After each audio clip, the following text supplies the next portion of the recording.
Okay, I would like to thank everyone for attending online and also attending in person here. And I would like to start the session first. As everybody knows here, biopsychosocial model is the best model explaining mental health and addiction. Biological issues are also addressed often, and psychological are usually addressed, but social issues are rarely addressed. Today in our symposium, we're going to talk about social issues and some terms, social capital, social deprivation will be addressed in this symposium. One of my PhD supervisors, Marian Druckel, will attend. I would like to thank her. And also my psychiatric residency supervisor, Hayri Albi, is going to present. And also my project, Türkçe project supervisors, Tolga Bilbay and Göksalat Tekin will present. And my colleagues, who we are working together in Ege University Drug Abuse Institute are going to present. So thank you everyone for being here and for our opportunity to talk about social issues of mental health and addiction. I would like to give the floor to Hayriel before for the starting symposium. Okay, it's great to see you. We are still waiting for you here in Izmir sometime. So that would be great to remember everything we did with Turkish schizophrenia, to be together with the team, and you brought us together. Thanks for that. And thanks for coming here. Your arrival made us come together and have that symposium for us today. Have a good symposium. Okay, thank you. And also I would like to invite Professor Altekin for the opening symposium.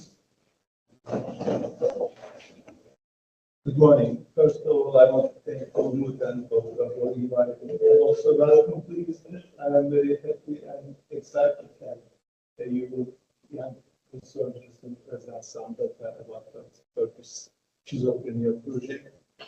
And also I want to thank to Marianne for this effort.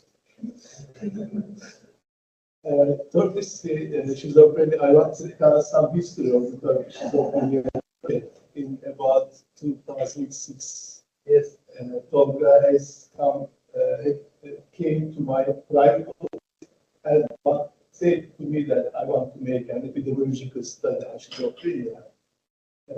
What do you want to do? I think the first one is the emergency hospitals, the rate of psychosis. I said to him that why do the same thing that we know? Why do you want to do a new thing? And then we tried to what we can do. And also I want to thank to Hayriye because Hayriye has suggested me to come here. And so we made a good collaboration. In these days, I met with Jim Monos in some advisory boards, and we invited him here to Turkey to present some lectures. And the main topic of Jim was about the gene-environment interaction in schizophrenia. So we plan to do a project. Turkish schizophrenia project is a gene-environment interaction project. And as I know, it was the first project. The gene part was, at this time, is the COMP gene and BDNF gene, and genetic polymorphism studies were very famous in these days. But when we finished the study, it was out and GWAS first. And 6 years later, this time Umut came and we made this follow-up study. And also last year or 2 years ago, we want to do 10-year follow-up, but we couldn't find any support. So I am very, and I looked at how many articles have been published. Around 20 articles have been published with this project. Is very huge. So I am very happy that now today I will give some new data about this project. Thank you. Thank you. So I would like to invite Marian Durker, who is also my one of my PhD supervisors. We are going to hear some news on social capital in Netherlands from 2000 to 2010. The floor is yours, Marian.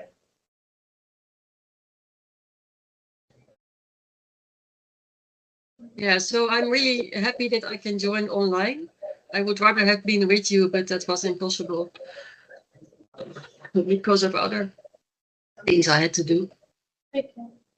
And I thank you for giving me the opportunity to give a talk. And I want to start at the beginning because that's where I come in. Before Turks was started, you had a talk with discussions with Jim van Os, what to include in Turks. And then my PhD thesis was an inspiration for the start of your study. So that's what I'm going to tell you about. It's like the beginning of everything that you did afterwards. So it's a bit old, but I think it's still relevant. And I will go through it quite quickly because the more important talks are about your own results later. But this is, yeah, nice to have as a start. Yeah, this is the photograph of my PhD thesis. This is Maastricht. So my study was in Maastricht. My father made this photograph analogically. He's an old man, so he didn't do electronics. So I'm really happy with this photograph of my thesis. And now we're going. Let's start with social capital. Now at least I know what to do then. Social capital was the main ingredient of my thesis, and it was also part of your study. And the official definition is made by Karachi in 1999, so that was before I started my thesis. But I always make it a bit more simple. I would say social capital is just a stock of social resources within a neighborhood, and there are multiple types of social capital, but I mainly focused on neighborhood social capital. So then this is the definition that works best. That residents need that for social support and control. Social capital measures, I use two: informal social control, social cohesion and trust. I don't need to go too much into detail because you all know them. But yes, informal social control speaks for itself. Are people willing to control the kids of their neighbors if they are doing things wrong? And then social cohesion and trust is about helping neighbors, close-knit neighborhood, things like that.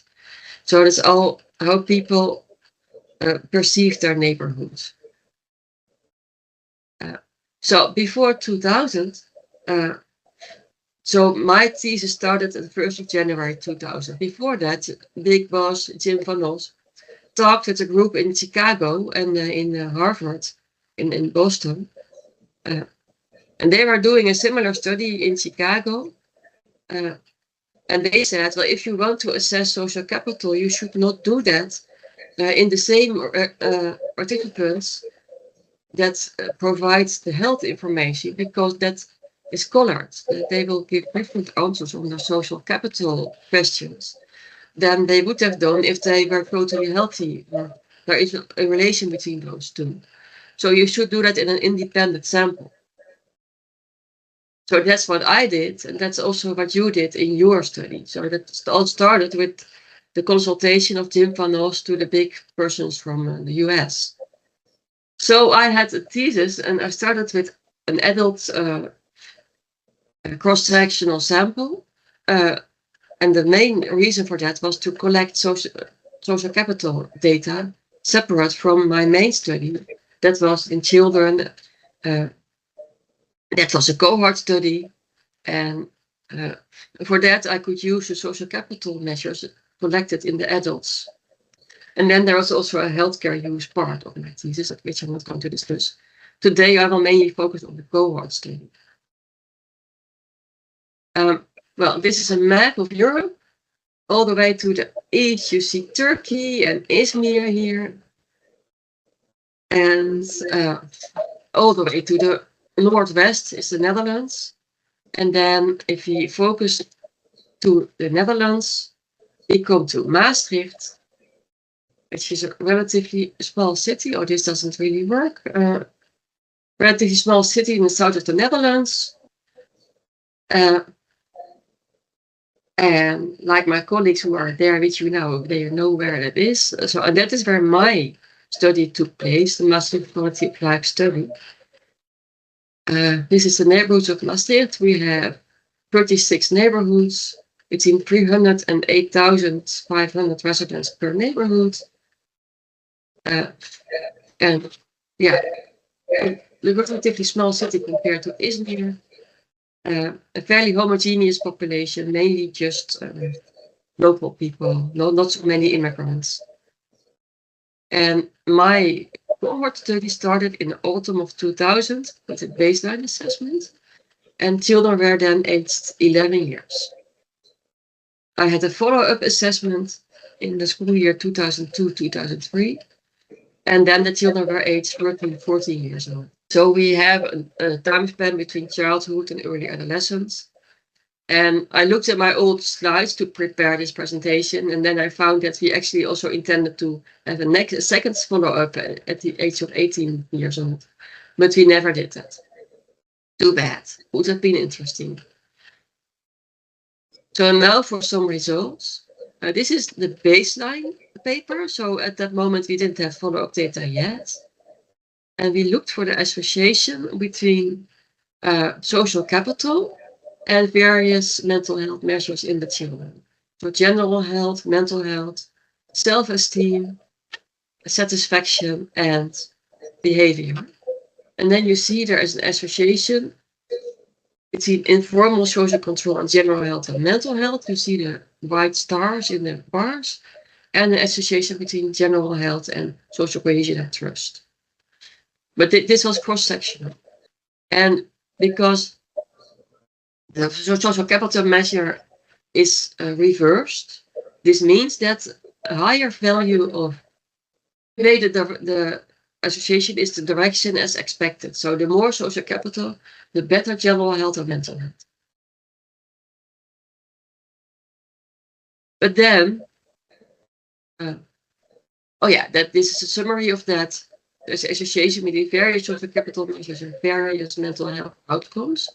And satisfaction was there too, but that was not statistically significant, but that was close to significance. And all the other associations were in the same direction, but not significant. So lower levels of social capital were associated with poor general health status and poor satisfaction. But then to the follow-up, that was a different paper a few years later. And then we were looking at changes in health between baseline and follow-up. And we included the same health measures. However, over time, we didn't find any associations. So the main reason is that it's more difficult to show associations. Things don't change that much over time.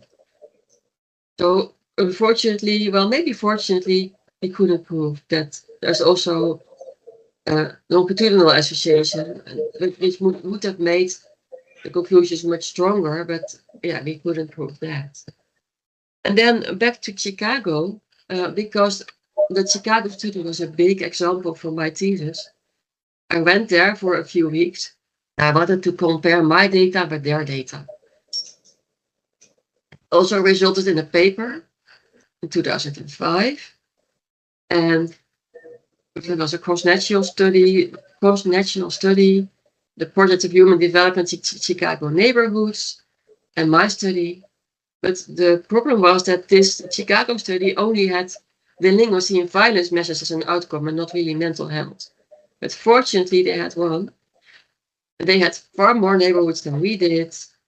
And the Maastricht Quality of Life study is my study. And fortunately, there was one measure that we both included that was perceived health.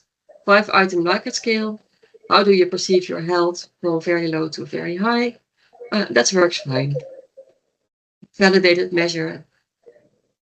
And then there's a problem in the Chicago neighborhoods that ethnicity is a big issue. So I had to test for interaction with ethnicity. And first thing they ask is whether people are Latino Hispanic. And if so, then they are categorized in the Hispanic group. And if not, successive questions ask about being Asian, African American, etc. And then that turned out to be interaction with the Latino group. So I didn't have 2 results, but I had 3 because I had to separate the Latino residents with the other residents in my results. And these were my results. Now you see that the results, the association between social capital and this perceived health measure are about the same in Maastricht and Chicago Hispanics. Some are significant, some are not, but that's also a power problem.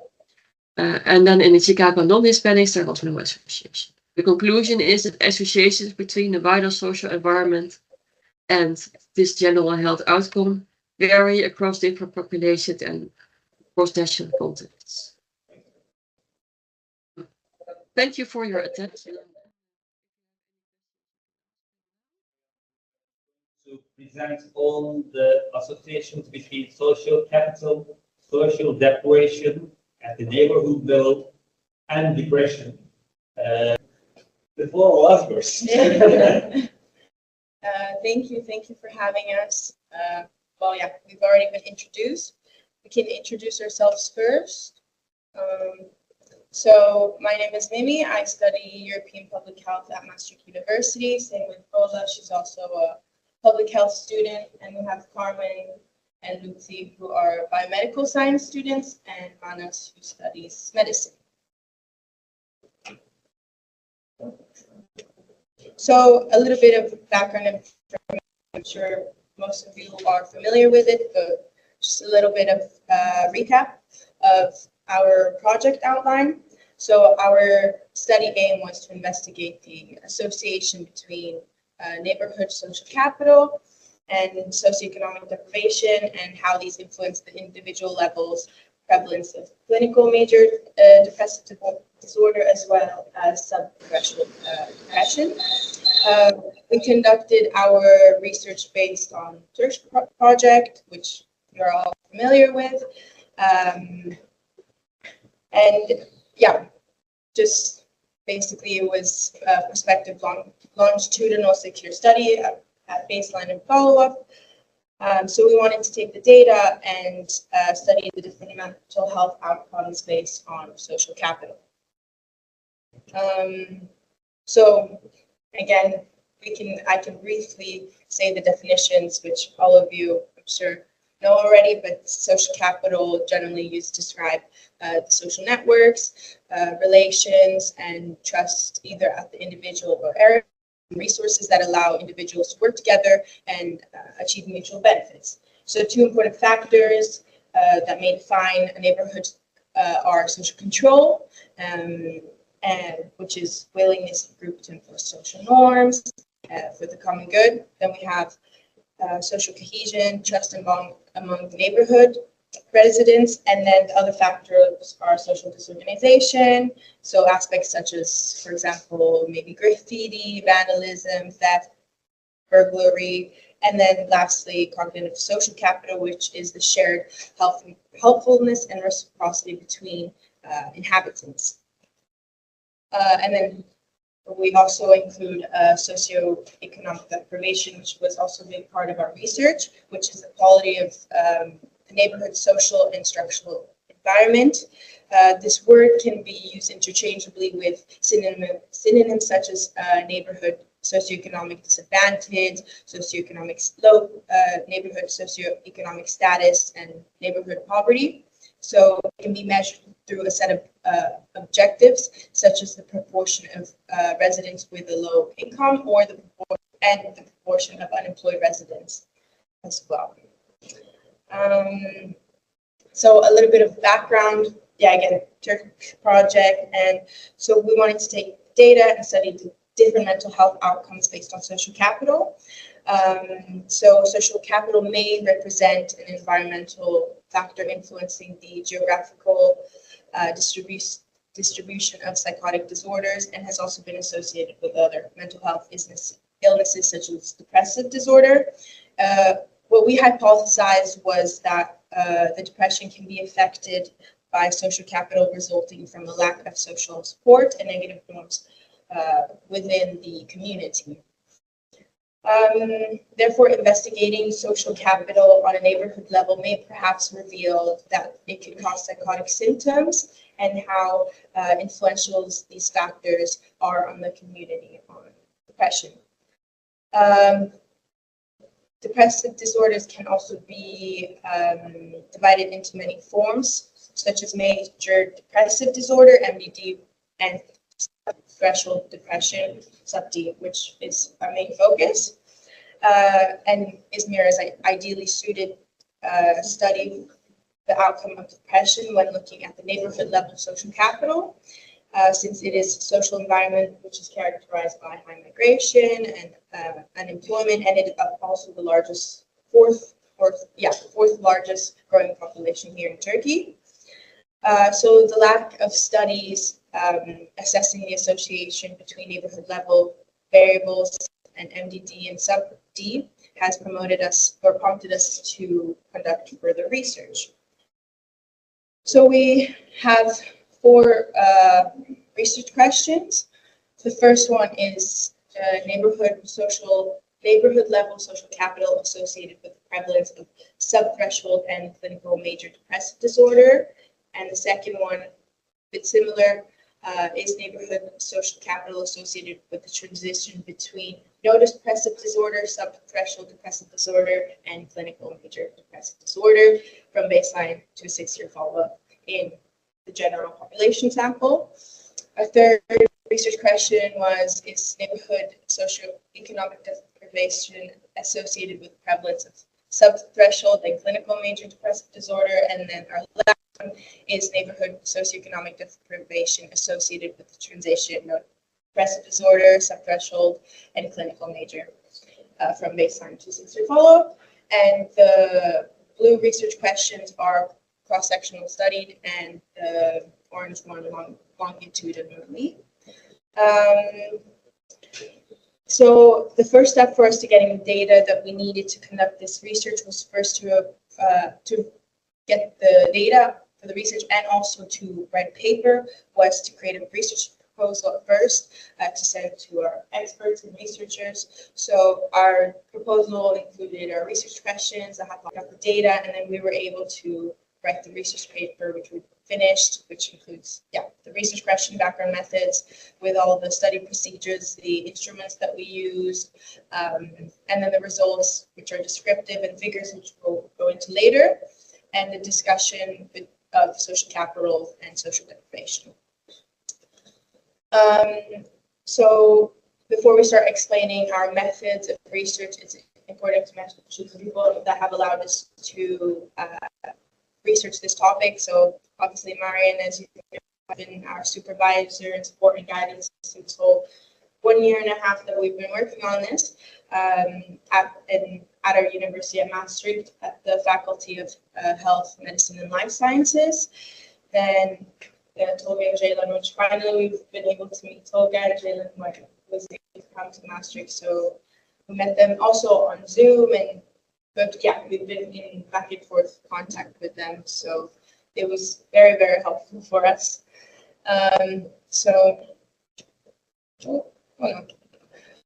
Now moving on to methods, I'll pass it over to Ola. Well, I'll give you a bit of insight on our methods and how we conduct it. So I'm sure that I think I'm just anyways. So as we said, all of you have more insights on the Turkish study and more of us, but for other people that are not so familiar. Basically, to get some insight, there were 6,000 randomly selected households in Izmir and a wider metropolitan area, which included 11 districts, and all of the participants were given a social demographic questionnaire that were assessed both at baseline and 6-year follow-up. So at stage 1, 4,000 participants were successfully interviewed at the individual level for mental health outcomes. At the stage 2, questions on social capital and socioeconomic deprivation were asked to different participants for a different cluster. And then at the follow-up, which was 6 years after, 2,185 participants were successfully reached. So for the instruments used to assess depression, both at baseline and at the follow-up, participants were screened for depressive symptoms and diagnosis with the Turkish version of the CD. And CD answer defined major depressive disorder, MDD, which was 5 or more symptoms for 2 or more weeks every day, lasting whole day, and significant loss of function. For the subthreshold depression, it was less than 5 symptoms for less than 2 weeks, and or no significant loss of function. And lastly, no depressions was the group where no requirements were met for the other 2 groups. So for the instrument used to assess neighborhood level social capital, as I mentioned before, it was assessed at baseline and an independent sample and aggregated to neighborhood level. There were 4 different dimensions of social capital that were assessed: social disorganization, social cohesion and trust, informal social control, and cognitive social capital. And here on the slide, there's a bit more insight in regards to the scale that were used to assess each of those constructs. So for social disorganization, it was a 4-point Likert scale about perceived frequency of scenarios such as presence of graffiti and vandalism in the neighborhood, and of which items were derived from the macular instrument. For social cohesion and trust, we had 5-point scale measuring the connectedness and orientation towards one goal between neighbors. For social control, 8 questions measuring the willingness of the neighbor to intervene in case of an incident happening in the neighborhood, for example, someone misbehaving. That was assessed using 5-point Likert scale derived from the Samson Collective Efficacy Scale. And lastly, for the cognitive social capital, those were 3 questions about the perception of support, reciprocity, and sharing in the neighborhood.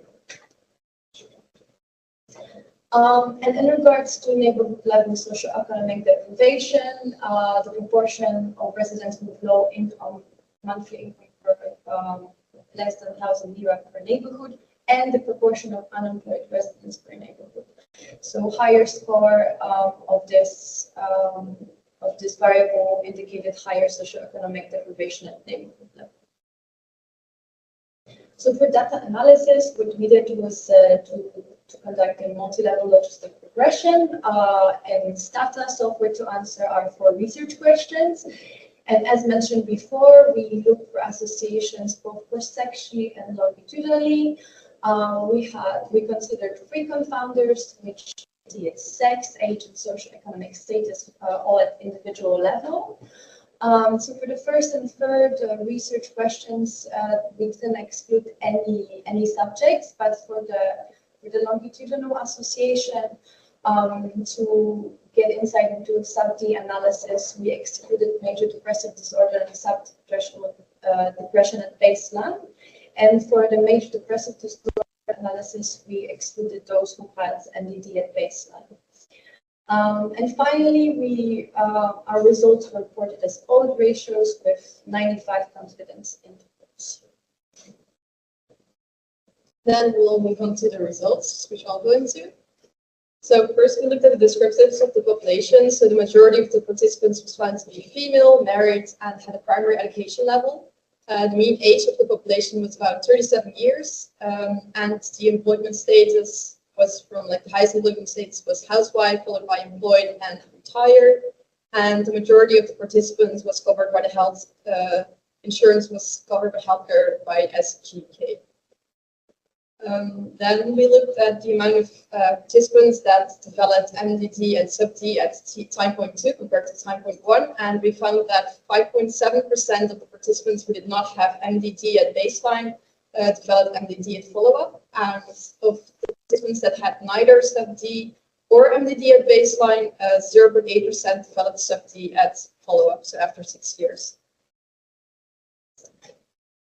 So first we did a correlation analysis to see if there were correlations between the social capital variables, and we found that there was a too high correlation between social cohesion and trust and cognitive social capital, so therefore cognitive social capital was analyzed separately.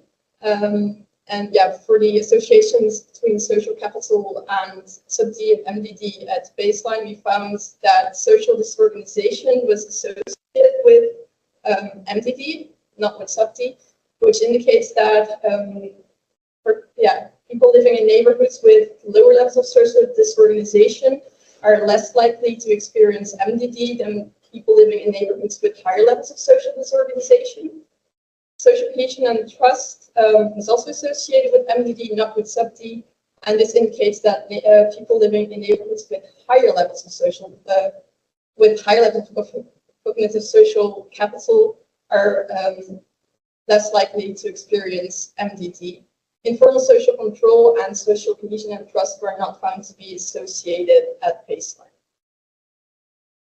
Then we also looked at follow-up, and for follow-up, only informal social control was associated with sub-D. Higher levels of informal social control means lower levels of social capital, which indicated, which was found to result in more transitions from no sub-D or no MDD to sub-D at follow-up. And neither social capital and social cohesion and trust, social disorganization, or cognitive social capital were associated with sub-D or MDD at follow-up. Then we also looked at if there were associations between socioeconomic deprivation and sub-D and MDD. At baseline, neither being poor or unemployed, was found to increase the prevalence of sub-D or MDD. And also for follow-up, we did not find associations between socioeconomic deprivation and sub-D and MDD. Okay, so then we started to discuss about the social capital. So initially in the start, we had the idea that lower amounts of social capital would lead to a higher prevalence and transition into MDD or sub-D, except for social disorganization, this needs to be higher in order to have that prevalence or transition. So what we actually found is only certain variables are responsible for the prevalence and the transition, specifically cognitive social capital and the elevated social disorganization had an association at baseline. And in terms of transition, change the slides. The low levels of informal social control were responsible for the transition into subthreshold depression at the follow-up. So this actually supports previous papers in the past, specifically Cho et, can I have a bigger slides are different? Sorry. Specifically Cho et al. It's a paper in 2011.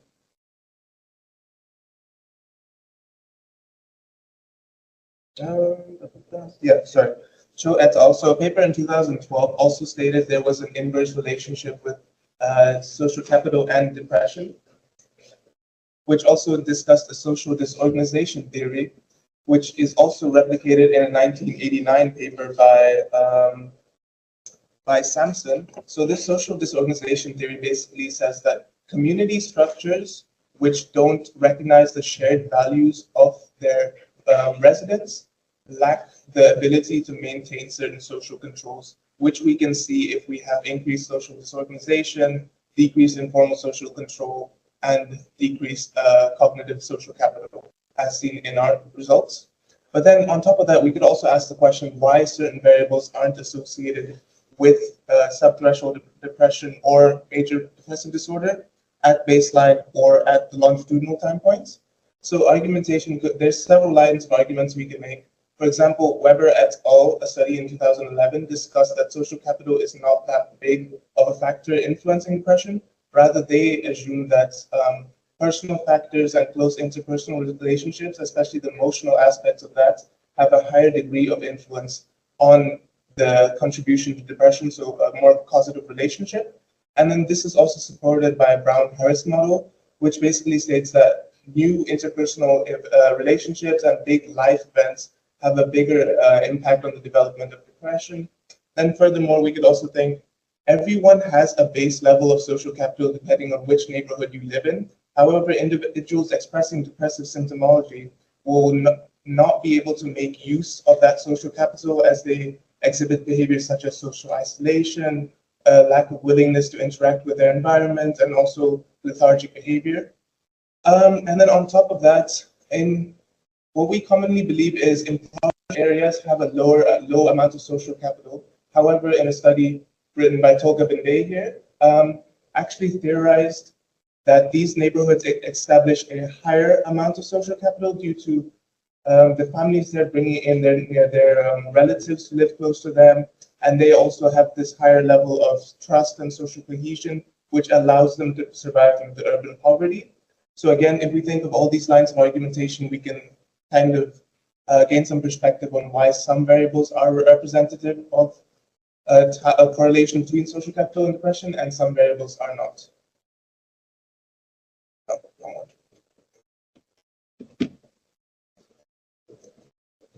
So, as we said, there were no associations between sub-D and MDD with neighborhood socioeconomic deprivation at baseline.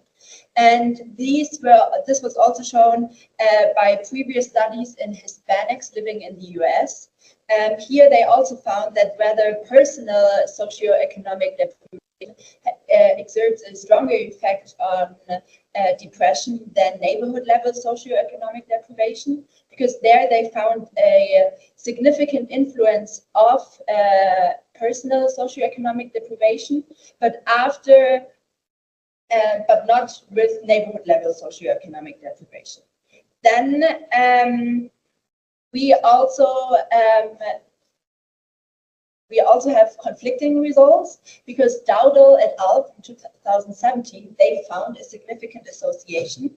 They also used the CIDI, and however, they used the neighborhood level socioeconomic deprivation as a whole and not as separate variables. And here they found that employment deprivation was one of the biggest influences. However, this can be explained by the differences between the population of Izmir and the population of South Africa. Then we also look. As we said, we also didn't find any associations with the transition from baseline to follow-up data. However, Phone et al. Did find an association with their 7-year follow-up study. However, reasons could be that, again, the difference between the population of Cardiff in the United Kingdom and Izmir, and also they didn't use the CIDI, they used a 5-item self-report, which obviously can lead to different results. Then this shows us the importance of reducing mental health inequalities and optimizing increasing social cohesion in deprived neighborhoods. We have different reasoning of why these Phone et al., for example, found a significant effect while we didn't. So first, social capital in Izmir is quite high, as we said earlier. There could be the high rate of borrowing and exchanging and helping each other in the neighborhood can affect the mental health outcomes. And another reasoning could be the systematic review of Richardson et al. Richardson found out that half of the studies looking at neighborhood socioeconomic conditions and depression found a significant result, and the significance varied when the follow-up data was conducted after 5 years or within 5 years. So if the follow-up data was collected within 5 years, 67% of studies were significant. However, when the follow-up data was after 5 years, there were no associations. And here in our case, we have a follow-up data that is bigger than 5 years. So that could be a reasoning why we did not find a association here. So then, of course, we all know the many good qualities of the study, since it's longitudinal. It's a huge it's a huge number of participants, but we also have to name some limitations. For example, there is no universal definition of social capital. It kind of varies within papers, within authors. And for our definition, this does not include power dynamics, and we don't know how big the effect of power dynamics would be.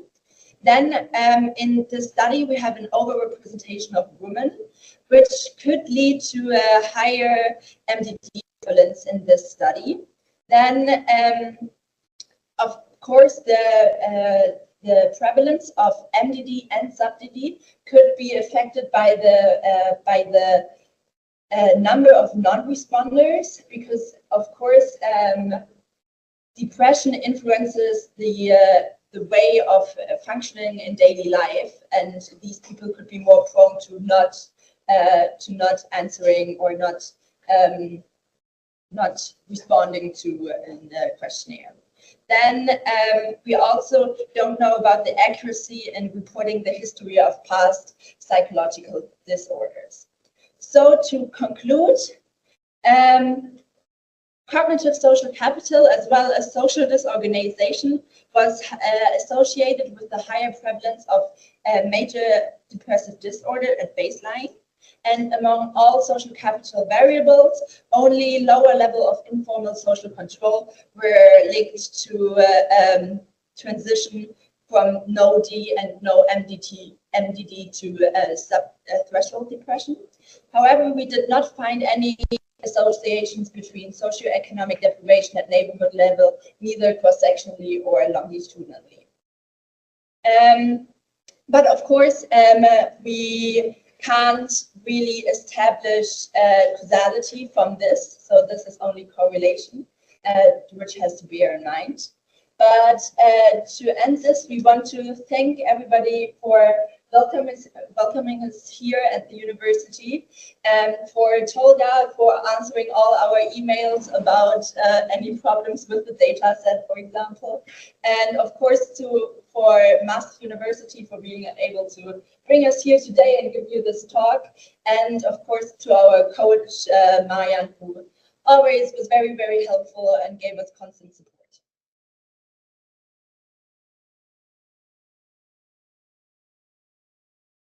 Also from the judge data from the longitudinal part. I have nothing to disclose about this presentation. Social inequalities in individual level. You know, as my colleagues mentioned, social inequalities differ in many dimensions. In individual level, in educational level, social class, household income, and employment status. They're all consistent, associated with psychosis. Furthermore, and in neighborhood and community levels, in neighborhood level, poverty level of the birthplace, social disorganization, and in community level, ethnic minority status and migration. And also early disadvantages, socioeconomic status of the family at birth, socioeconomic status of the regions where the individuals were born, were associated with psychosis. What I'm going to talk about today is the direction of the association. So from the first half of the 20th century, poverty, immigration, and low socioeconomic status was associated with schizophrenia. However, two hypotheses were emerged to explain this association. First one is social causation, and the second one is the social drift hypothesis. Let me explain. Social causation is the direction from social inequality to mental disorders. I mean, social inequality causes psychosis or mental disorders. The second directional association is social drift hypothesis, meaning that mental people who have mental disorders or who are prone to mental disorders drift to lower socioeconomic classes because of their lowering abilities. So they say that the social inequalities do not cause mental disorders. Mental disorder cause social inequalities.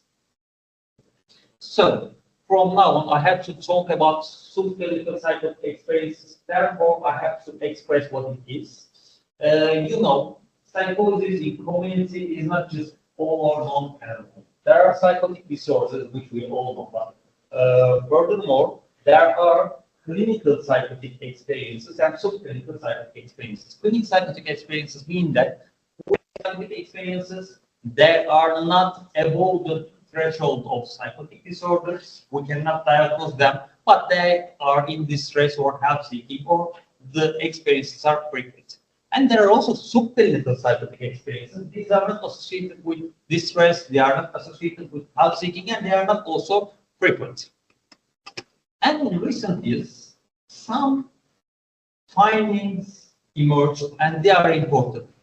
The inequalities are also associated with subclinical psychosis. So we cannot just talk about social drift. Social drift hypothesis cannot just explain it because, as I mentioned before in the last slide, subclinical psychosis is not so much associated with distress. So it's not enough for a person to drift to lower socioeconomic classes. So there should be more complex associations and highly dynamic and context-dependent gene-environment interactions should be, and social causation should, in part at least, take part.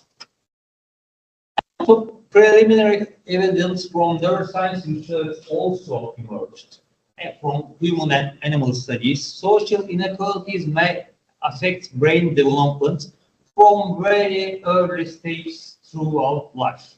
So we needed long-term prospective epidemiologic evidence, and so this presentation is about the long-term longitudinal evidence on this phenomenon. The data is again from the Türk project. It's a general population and it's representative of Izmir.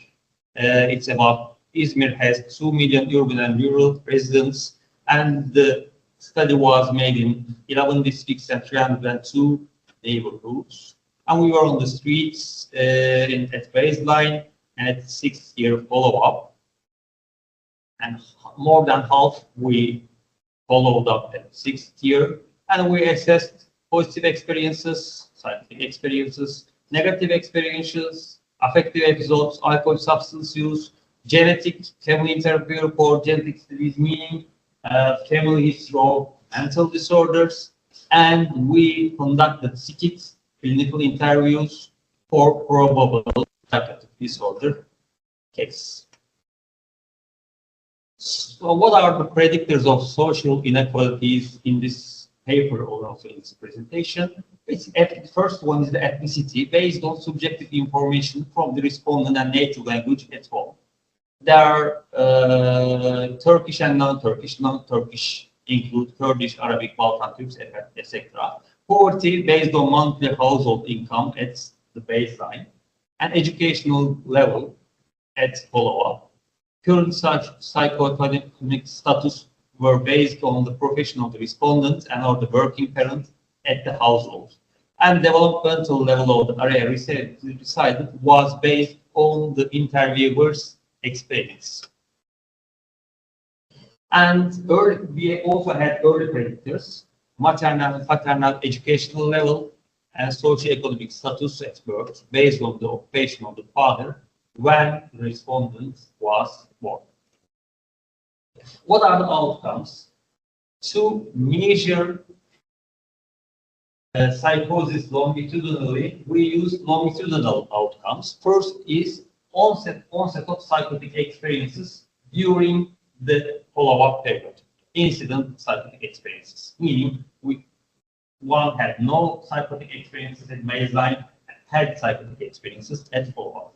The second one is persistence of psychotic experiences. One had psychotic experiences in the first one, in first baseline assessment, and also had at the second assessment and had not.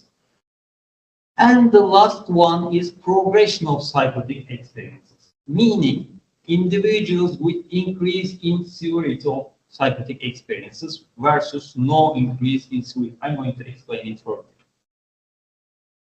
How did we assess the extended psychosis phenotype? If someone endorses a psychosis endorsement, we ask for help seeking, impairment, and frequency. And if none of them are emergent, so that's subclinical. If one of them help seeking or causing impairment or frequent, so we assess for psychotic disorders. If no psychotic disorders due to or regarding the clinical interview, that's clinical psychotic experiences. If we diagnose psychotic disorders, that's psychotic disorder. This is the very messy outcome, showing all the individuals throughout the follow-up period. Someone who had psychotic experiences in the second follow-up, but not having in first was incidents. And there are people who had no psychotic experiences during the follow-up. There are non-persistent ones and persistent ones, as you see. And the increase in severity means you have subclinical psychotic experiences in the first assessment, and in the second assessment, you have a higher level. For example, clinical psychotic experiences of psychotic disorders. That's the increase in severity, or that's the meaning of progression. So how did we analyze? We used logistic regression adjusted for age and sex, and we used Bonferrioni correction, which is very actually conservative, I think. Anyway, I'm going to talk about the results now.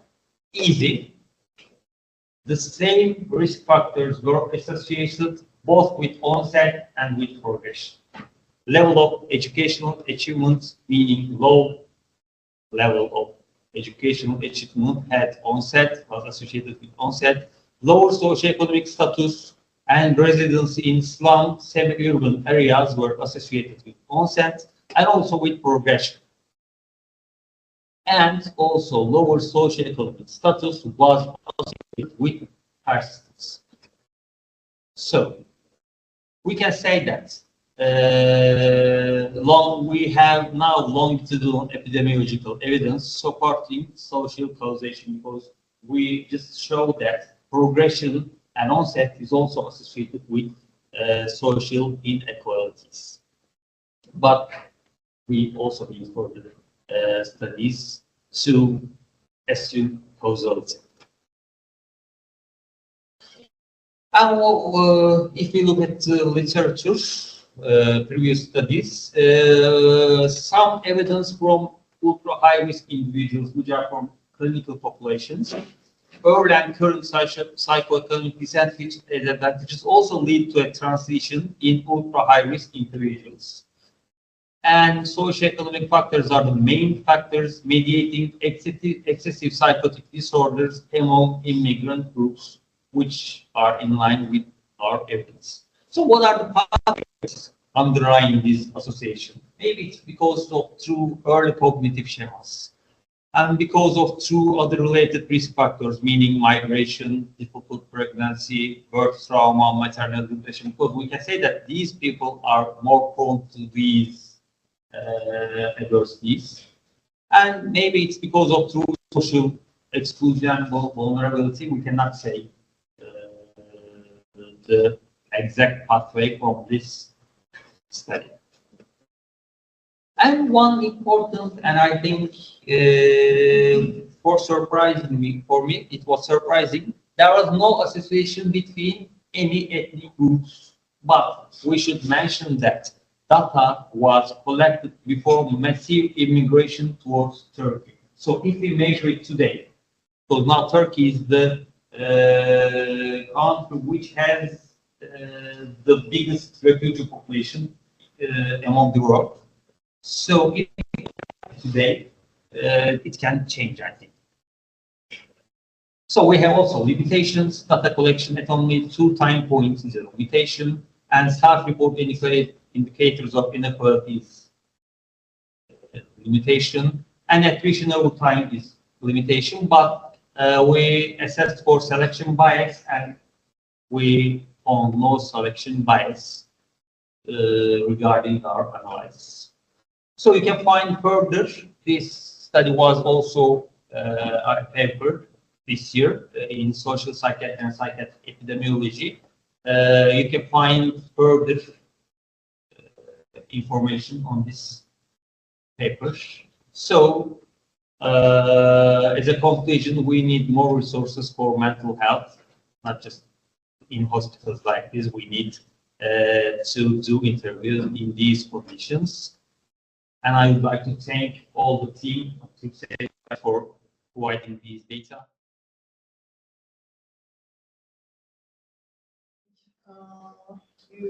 One of the earlier studies that I have done for my PhD. So this has already been published in psychological medicine. It was last year. It was accepted the year before and published last year. So the study is about the 6-year. So still basically the same study that has been presented today several times. And this time the analysis was the association between neighborhood level social capital and transition to psychosis in general, but especially the risk of emergence and persistence of psychotic experiences and the transition to psychotic disorder.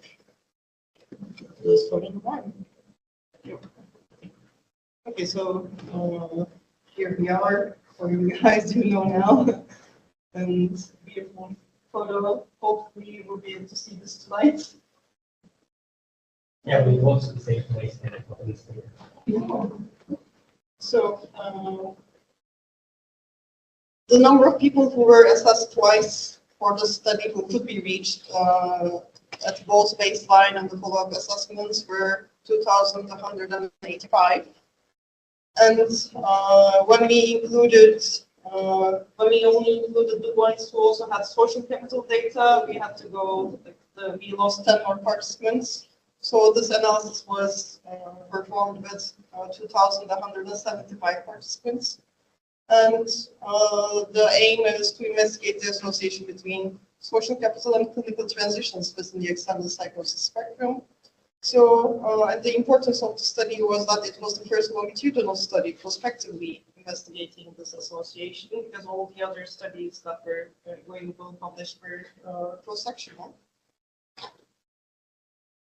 And I'll talk about this today.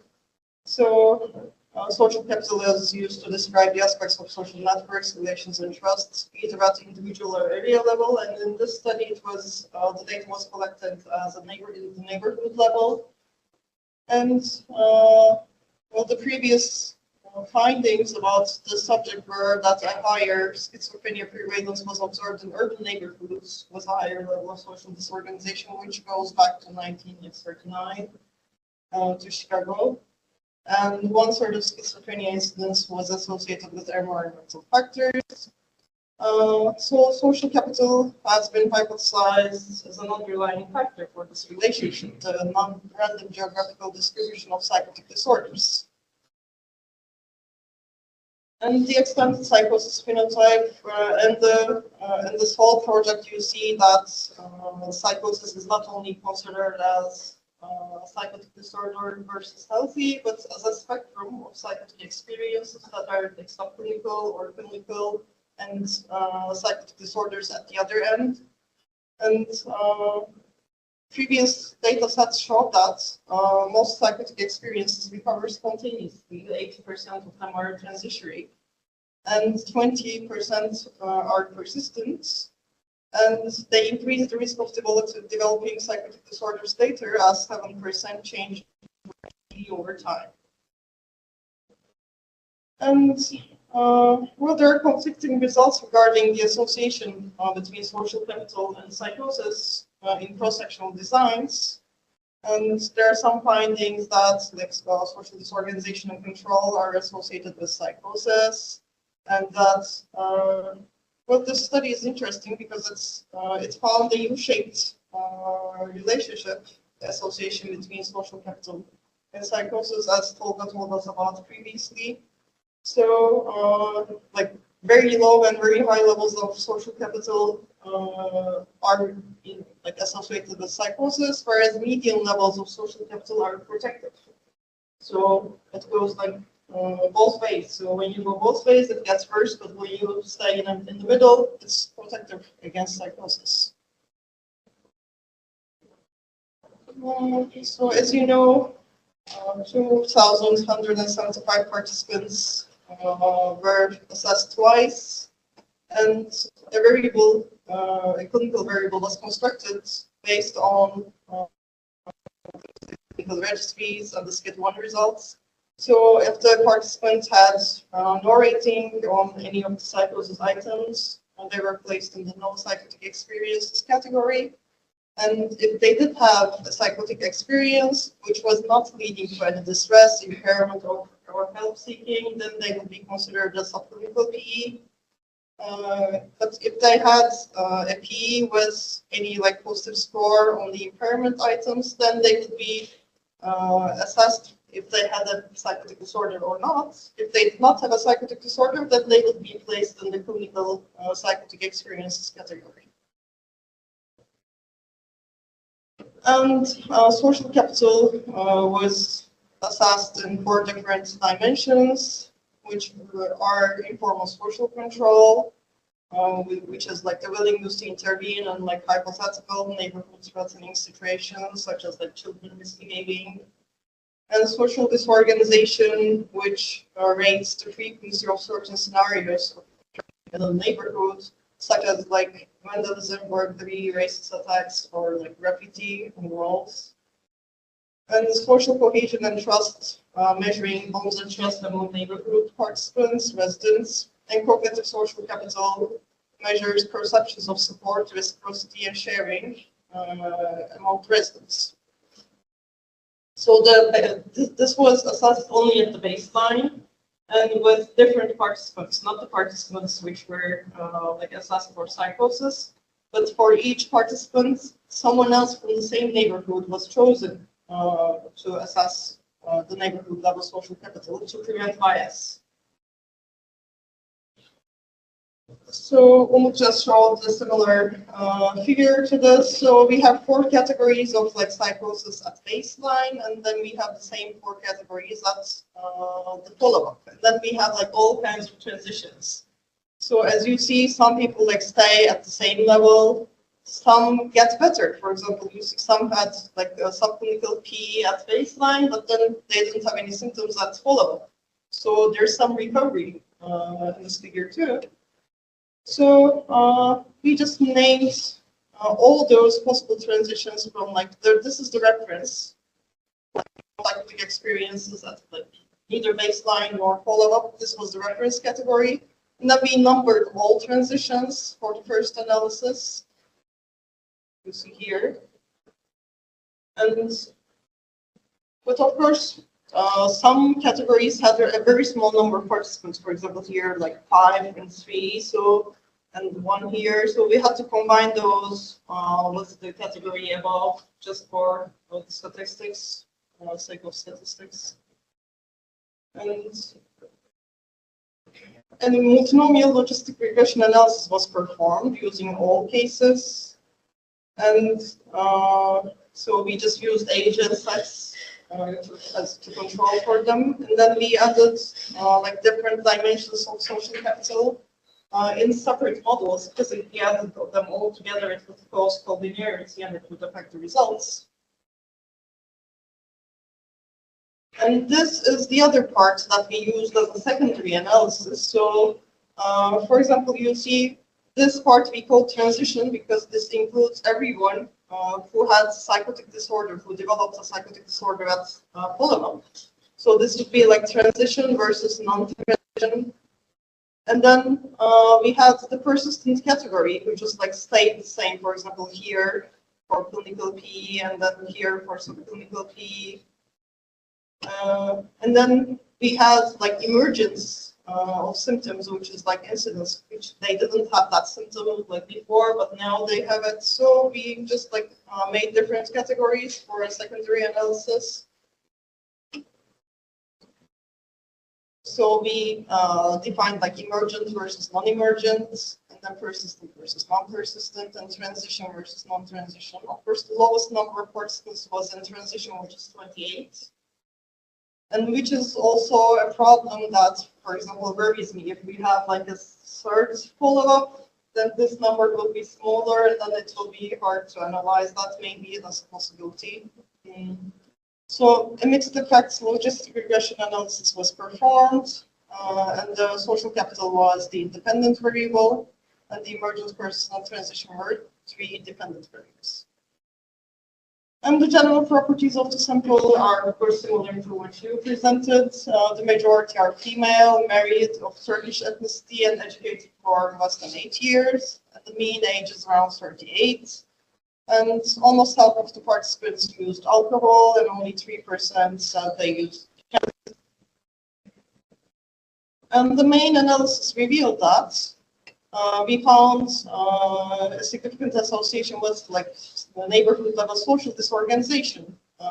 So the lower levels of social disorganization, meaning higher levels of social capital, it reduced the risk of clinical PE, like the onset of clinical psychotic experiences, and the persistence of clinical psychotic experiences, and also the transition to PE, psychotic disorders.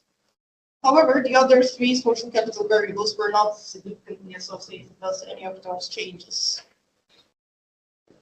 So here are the 3 that are the social disorganization variable. You see, because like we had numbered them, so it's kind of complicated. I underlined the ones that are significant. And the secondary analysis revealed that, again, we found another, significant association with social capital, with social disorganization. And we found that higher levels of neighborhood level social disorganization was associated with the emergent group compared with the non-emergent group. So it means that there's a relationship with social disorganization and the emergence of new symptoms. It could be like emergent subclinical experiences or emergent clinical psychotic experiences. We had combined them in the emergent group. And again, other social capital variables were not associated with those groups. So this is the results of the secondary analysis, and there's only one significant result here with emergent versus non-emergent and social disorganization variable. However, as you can see here, even though like the persistence and transition analyses did not reach significance, the odds ratios are in the same direction. So there's a possibility that maybe if the numbers were higher, maybe they would also reach significance. So that's something to consider. So as a result, like the main result is that lower levels of social disorganization decrease the risk of emergence and persistence of clinical psychotic experiences, and also the transition to PD. And also lower levels decrease the risk of emergence. So again, as I said before, the associations between like the persistence and transition were also in the same direction. But like we had also combined some categories due to a low number of participants. Maybe that also caused some problems in the results. So that might be another reason. And another thing to consider is that, so this is like the correlation table between all social capital dimensions that were measured in this data set. So as you can see, the social disorganization variable stands aside, like all the others are more closely correlated. So maybe we thought that like this one, the social disorganization, it represents something else whereas like the three other represents another construct, and this one is somewhat different. And we know that it measures more structural aspects of a neighborhood, so that might be the reason. And it might just like show like the disadvantage and also some like, of course, in the study we didn't check for like the social deprivation. Maybe that might be that might kind of show that, because these are usually like poor neighborhoods with high social disorganization. So all three other social capital variables, maybe they represent a more cognitive aspect, which is sometimes called collective efficacy in literature. So, in our results, like the evidence about emergence was particularly robust. So, and the findings indicate that one dimension, the social disorganization, it may affect the psychosis expression.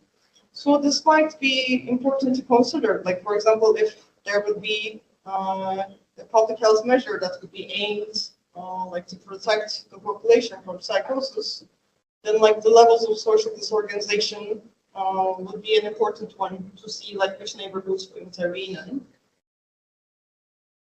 And so, as I told you, this has been published. So if you need any extra information, I can send you the link. And there is the team for this paper. So again, thank you everyone for this. And if you have any questions, I can take them now. You can also call me online.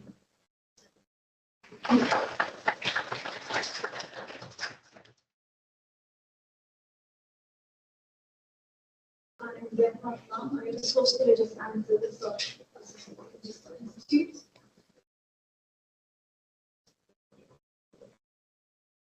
I want to give some main points about the society.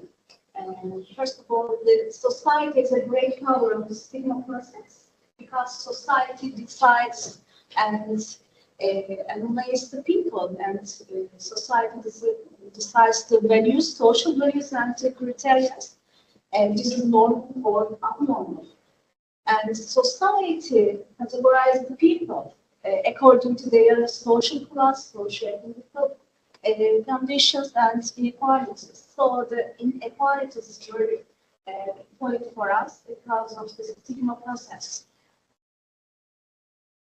What is social deprivation? The deprivation of a social interaction can occur some disadvantageous conditions, especially poverty and unemployment, uneducated, or crime and addiction, and unhealthy conditions. For example, if it is hard to reach a health system or education system, it's a kind of social deprivation. And so these conditions can lead to person to being disconnected from the society, from the other people. And some circumstances, some disadvantages neighborhoods cause the early smoking and drug use, and low socioeconomic status and unemployment lead to drug dealing.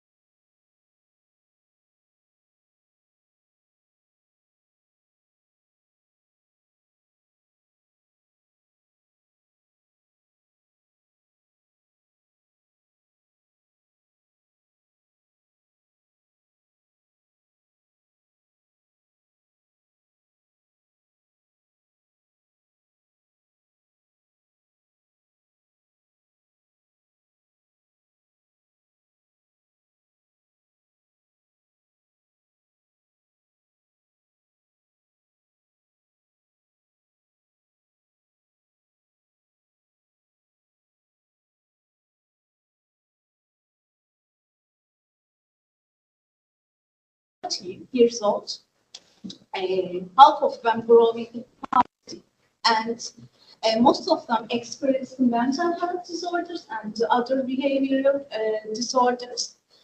And the researchers, Werner and Smith, defined the children and resilient children, 30 of them. They were healthy, and there were no other any problem about the behavioral disorders. And there is another study about social deprivation. It's a kind of similar to stigma process. This study is on the families of people with living with bipolar disorder. And so when the family is being damaged, they prefer to escape from society, and social rejection is there is a social rejection, and the social deprivation is a kind of problem in this process. As a result, it's possible to see social isolation, which is the actually the last component of the stigma. It's a kind of self-stigma. What is stigma? Throughout the history, we can face the stigma process. The first step was used in ancient Greece to the criminals and to slaves to separate them from the society. And this is a meaning. And it's hard to relate this meaning. And this is a meaning of immoral, bad, or worthless. And in the Middle Ages, the same method was used for the criminals. And then in the Middle Ages, it's possible to see that society was believed that mental illness were punished by God and were under the influence of demonic spirits. So today, it's really hard to solve this problem because of the cultural and society's thoughts. Because the stigma is very deep-rooted. Today, nearly 80% of the psychiatric patients are exposed to discrimination. What is discrimination? Discrimination is a kind of religious behavior. It's avoidance, or not providing a job, not providing a house, and not getting married, and not helping to the stigmatized group. Eric Goldman, he's a sociologist, and there is a big on stigma, and he states that stigma is directed toward three main groups. One of them is physical disabilities, the other is personality traits, and alcoholic, drug addict, or criminal, mentally ill. And the last group is ethnical and ethnological traits, and this is the most population in the world. So this stigmatization is more severe than the other groups. Today, addiction is more stigmatized than the mental illnesses because society thinks it's a kind of moral situation, it's a kind of personal choice, and society thinks it's their responsibility. Society thinks it's not a disease, it's not a mental disorder, so it's really hard to solve this problem because of the society's thoughts. And there are some social determinants for social stigma of addiction. Firstly, where the place where the substance is used. Society decides, and society reads the addict people, and so decides according to maybe the substance use, the place, and the type of drugs. Today, it's possible to see the heroin, crack, and the meth is more stigmatized than the other drugs. And the type of the method, especially injection method, because of the infectious diseases. And the behavior under the influence of alcohol and the drug is a kind of intoxication period. So society thinks, is there any aggression on violent behavior? And the character traits and the gender, as we know, the woman is more stigmatized than the man because of the motherhood and the pregnancy period. And crime and race, ethnicity, and color is very important. Today, in some countries, it's possible to see the double stigmatized because of the ethnicity or the religion. And to poverty, it's very important. So social class, profession, and social groups, it's very important for the society. Gafon stated that there is no social construction and society decides, and society give a new identity, give a new social identity to the stigmatized group. For example, you are a drug user, you are addict, you are alcoholic or criminal. So society thinks, and society attributed more value to the negativeness than positiveness, like the human brain. And society things like that because of the cultural transmission and families. This was the last part of stigma process. And before the social stigma, this we can see the structural stigma is more stronger because of the governments. This is a kind of social system. Governments, law, media, religion, and health and education system decides what is normal or abnormal. So society thinks in this way.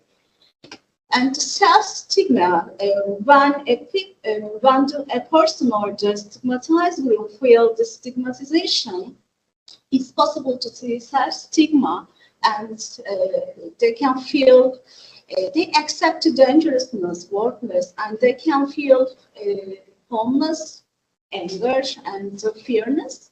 So it could be leads to avoid their public area and the social relations. And they prefer to isolate themselves. So it's common to see the social exclusion and social rejection in this period. It's the last result. Because the stigma is very important for us because it's a main barrier to reach down to the health system and maybe the education system and the economic system. So we have to solve this problem, and my work is on these subjects, stigma of addiction. Okay, thank you very much for your attention. Thank you so much to be here today for all of you. Welcome all.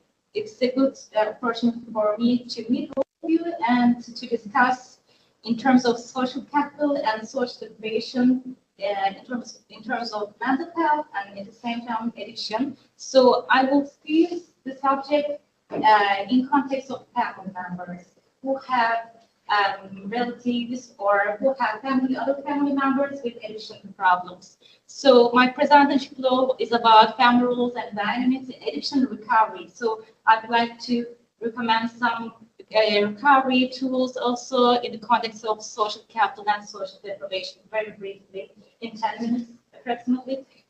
And also support services and communications, I will talk about a bit. Yes. What are the roles of families' addiction process?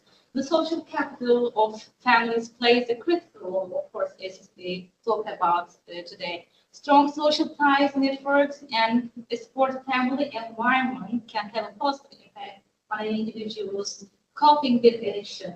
As we see here also, with our colleagues, we do interviews, individual interviews with addicted people, with the relatives, with the family members, their family members, in individual format and also in group as psychological or any kind of psychological psychoeducation programs.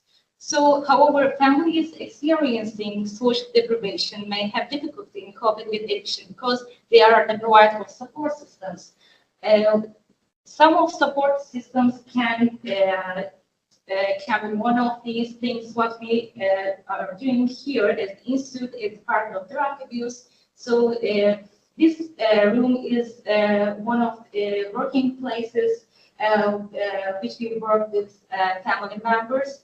And also it's really important for us to communicate with them, to understand their needs, their current needs, because these needs are so dynamic. and we should get in touch with them very frequently. So we use also some motivating tools very intensively as group, of course, as colleagues. So how does a family member's addiction problem affect family dynamics? First of all, we should highlight these components very briefly, and then we can focus on what we can do. Addiction can weaken social capital and lead to social deprivation in the family. The behavior of the addicted individual can weaken the trust and social ties within the family, undermining the trust and support system of family members. This may lead to role confusion, and social isolation in the family, as Demet talked about the social isolation. Psychological effects of addiction on family members. So social deprivation can negatively, of course, affect the psychological health of all family members. I really can highlight this situation. All family members can be affected by this problem, because we say that addiction is a family problem. Addiction is not an individual problem. Also, addiction or coping with the addiction is a public problem, right? Lack of social support within the family can lead to psychological problems such as stress, anxiety, and depression, main ones. Strong social capital can increase the emotional resilience of family members and make it easier for them to cope with challenging situations. When they see, yes, we can cope with better when we compare with the previous, maybe 6 months ago, so they can improve their visuals, they can improve their self levels, of course. So it's really another important component for us. How can families, as parents or being their adult children, support the recovery of family member with addiction? And what should they avoid doing? Social capital determines how families can provide support to the addicted individual. So strong social capital makes it easier for families to access the right information, including where there are the right treatment models or health centers, which includes these addiction problems, treatment efforts, etc., and also seek professional help and participate in support groups. However, families experiencing social deprivation may not have access to sufficient information and resources, which may negatively affect the treatment process. It's really measured that which family members can reach these kinds of right information at the right time, or maybe late, too late. So it's another maybe a good point, a good advice for studying on it. What role does family therapy play in addiction treatment? Family therapy aims to improve social ties and communication within the family by strengthening the social capital of families. I'm also a psychotherapist here, and I do sessions with family members and also the individuals with smoking addiction problems. And we have common cases with Mutkurla and also Demet. And it's really important to be ready also to be reachable for the family members. And this is another social capital component. In this process, trust and support between family members, of course, what you are doing, you should involve to support their trust between each family members. And family members are increased, social deprivation is reduced, and this distribution of roles within the family is made healthier. So I'm also highlighting the confusion about roles in a family. For example, an addicted people can feel themselves like a little child, but she is even little. She can need anything. For example, he can feel the responsibilities or not. What are these things? What she feel feels about their responsibilities in the family or individually. So it's really, really important to remember all these things in terms of the case, the educated people also, and also to make more remembering the things in terms of the family members, because family members can feel that yes, this is a big situation, and I'm this her mother and or father, and we should do everything. No, we talk about the borders also. We should talk about the needs, and we talk about the borders. So what are the roles? What are the confusion about the roles? We also focus on the sessions and group sessions one by one. But there is another problem here that families can have stigmatization problems, it is mentioned, and can be resistance components for us, and also it can be another thing, knowledge, leaking or low knowledge about addiction nature beyond the family members can be struggled by us. How should parents approach their children to reduce the risk of addiction? Just a small recommendation. Strong social capital is an important factor in reducing children's risk of addiction. Children experiencing social deprivation may be at high risk because they are deprived of such support, and families' open and supportive communication with their children can improve their social skills and problem-solving abilities. So maybe at the first session or during the some components at the beginning of the sessions before we begin psychotherapy, we can talk about some problems. We say we call them as problems, but then when we start to implement, to apply intervention, psychotherapy or something else, we try to focus on the individuals, the family members, solving problems and solutions. What can be solutions be? And these solutions are derived from the family members, not from us directly, because otherwise the resistance can be again in front of us. And what kind of support and counseling services can family members of people with addiction benefit from? Social capital can increase family members' access to counseling and support services.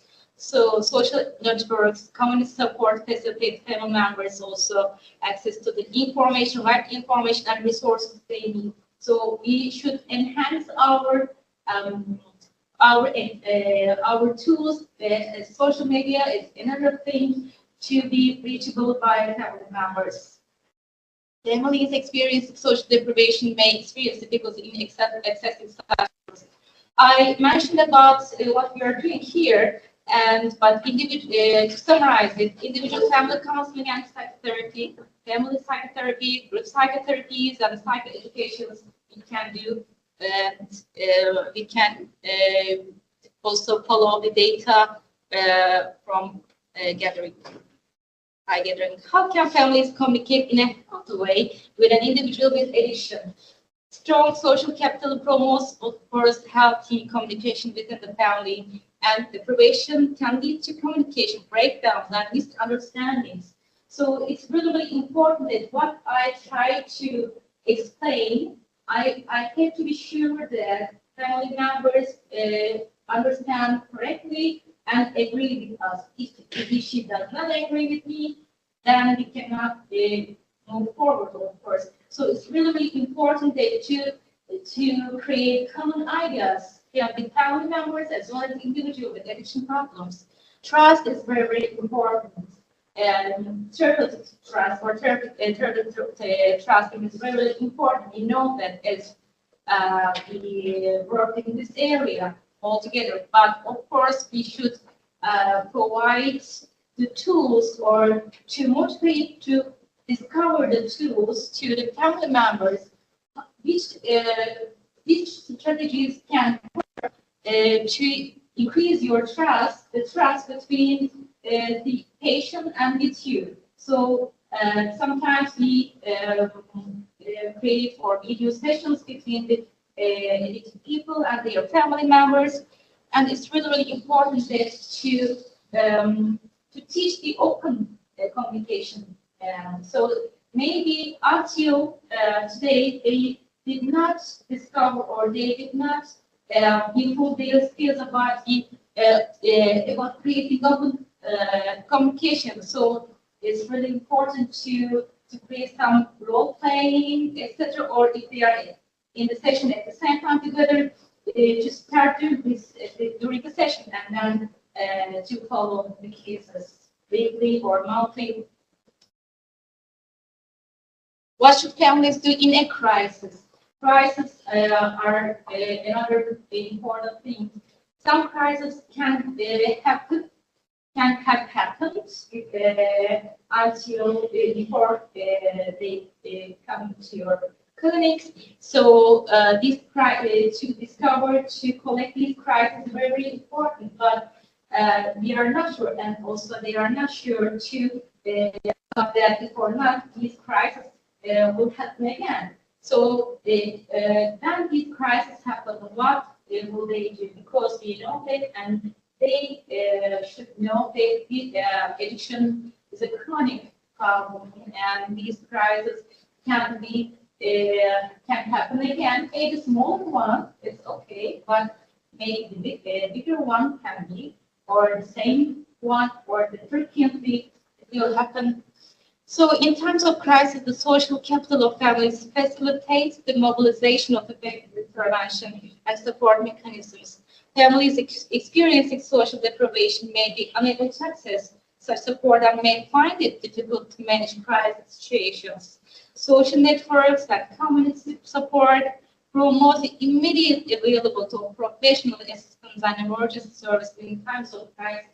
This crisis can happen in the streets. So, for example, you are a citizen and this happened immediately. The family members argue, and you should know what you do. So it's really another important to think about it, or to put these subjects in psychoeducation programs. And psychological capital can be defined as a form of positive resource or help internal psychological state that facilitates an individual's development, progress, and growth. So hope, resilience, optimism, and self-efficacy are the components of the psychological capital. So self-efficacy is really, really important for the family members. We should, if we believe the family member, yes, she can do this, so she can assist, she can help his or patient, and then they start to believe it. So first of all, as professionals, we should trust ourselves. We should believe that yes, this can be in progress. Maybe there will be many lapses and relapses. So it's the nature of the addiction or the addiction recovery. So it's really important to highlight in a good way, in a professional way during the sessions with family members. This is my master thesis, and we collected the data in 2018 in Israel probation directorate offenders. I worked as psychologist for 8 years before being academician here in this institute, and with Görkem Yararbaş, Associate Professor Dr. Görkem Yararbaş, we did this study. And there are many, of course, data, but I will share the data which includes the psychological components of the family members. And these data were collected from the participants who were under probation supervision. And one of the most common problems among the fathers leaving home or by death, children in society is substance use problems. In our study regarding family characteristics, it was determined that the individuals whose fathers had a low level of education and were raised by only their mother showed significantly higher levels of addiction. In the results of multivariate analysis, whose father's level of education was low remained significant in the model. In the same study, in the absence of the father, the child's acquaintance with substances and their continued use may be affected by economic and cultural factors. These are one of our conclusions in this study. The economic burden of the family is typically borne by fathers in terms of society, and it's common for juveniles to try to compensate for this economic loss. So this situation causes early termination of education of the children and to come into contact with an uncontrolled environment at his early age. This is a cultural aspect in Turkey. This may also be related to the mother's low parenting skills due to the extra responsibilities that she has to take regarding the child and the family. Lack of authority at home by mother, by father, the parents, I mean, and exposure to neglect may also be associated with tendency to use substances. It's another comment on our data. So among the participants, almost half of them clarified that their families or friends did not worry since the participants used substances too much. It's another result which we should focus on maybe in the future studies. In order to enhance social support and raise awareness, what measures can be implemented, increasing support and awareness contributes to strengthening social capital, and education programs, media campaigns, and commons-based projects, of course, it's really important, can increase public awareness of addiction and reduce social deprivation and also social stigmatization. By creating strong social bonds and support system in society, effective social solidarity can be achieved, of course, in the coping with addiction. Here are my references. Thank you so much for your attention.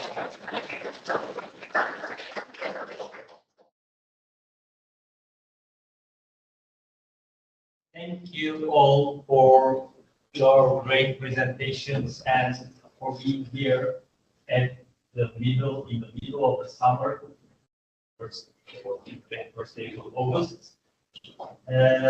So as a conclusion, we need more data about the social issues of addiction and mental health because we work a lot on biology, we work a lot on psychology, but we work less on sociology, and it's really important part of the mental health. So, and my question, my companies, I have initiated yes, I would like to read my compliments to Javier and Kyosa, taking for initiating Turkish and my compliment to talk about all the work starting up Turkish. Took it in presentation to Gates, make me feel proud. The three of you should also be proud. Yes, we should.